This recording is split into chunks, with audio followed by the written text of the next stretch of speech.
Hai pemirsa, selamat datang di channel Tukang Dunia. Dan pada kali ini kita akan menjadi tukang keperawatan. Dan saat ini kita akan membahas tentang pembuluh darah.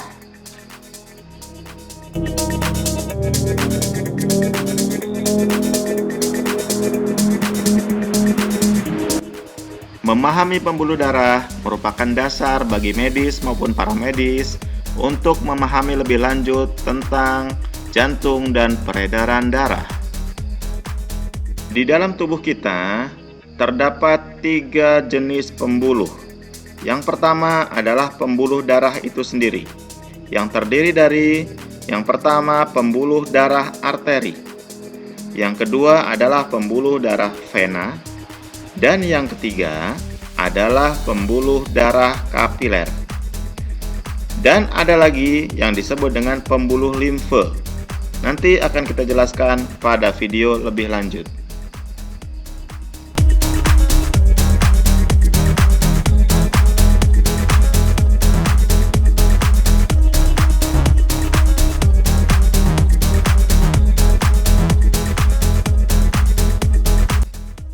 Pembuluh darah dibentuk oleh 3 buah lapisan.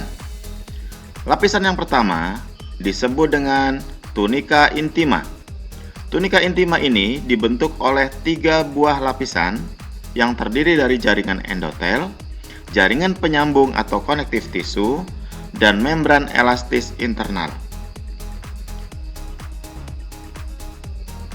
Lapisan yang kedua disebut dengan tunika media.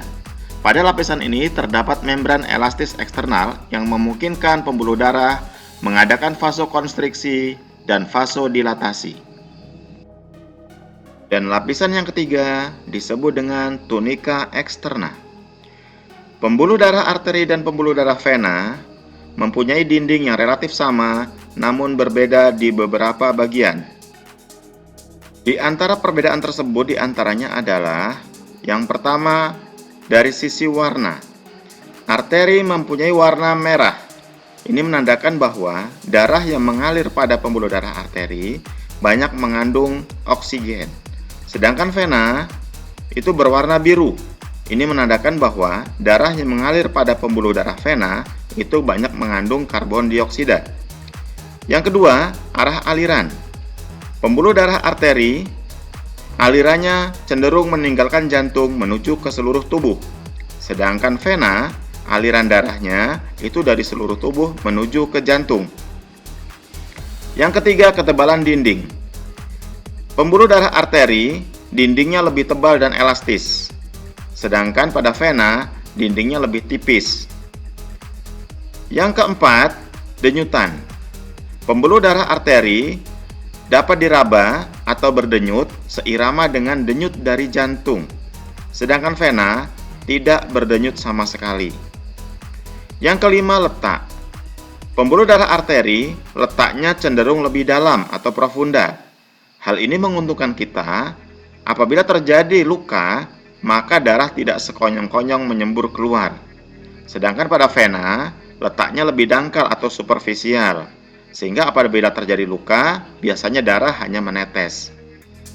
Yang terakhir, katup atau valve. Pada pembuluh darah arteri tidak mempunyai katup di sepanjang pembuluhnya. Sedangkan pada pembuluh darah vena itu banyak katup pada pembuluhnya. Hal ini dimungkinkan supaya aliran darah tidak berbalik atau reflux.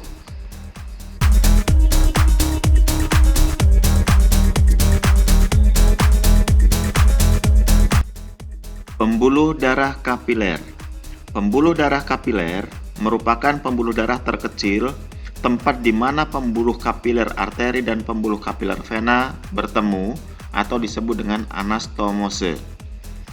Pembuluh darah kapiler memiliki dinding yang sangat tipis, berupa satu lapis tunika intima yang merupakan membran yang semi permeabel.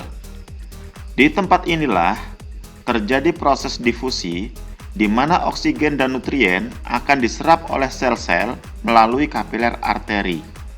Sedangkan sisa metabolisme akan ditransfer ke kapiler vena untuk dibersihkan oleh paru-paru.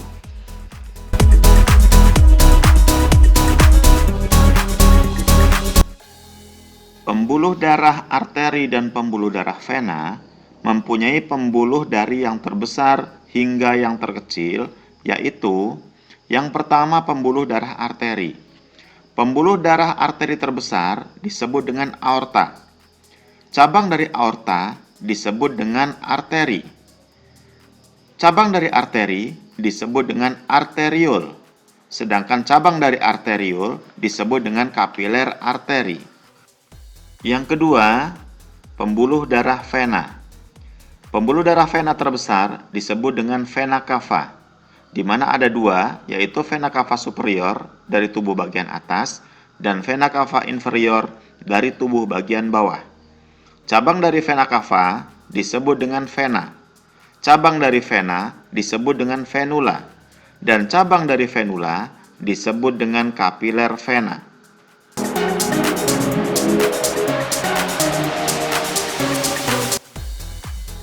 Masing-masing pembuluh darah arteri dan pembuluh darah vena mempunyai nama-nama tersendiri. Bab ini akan kita jelaskan pada video berikutnya.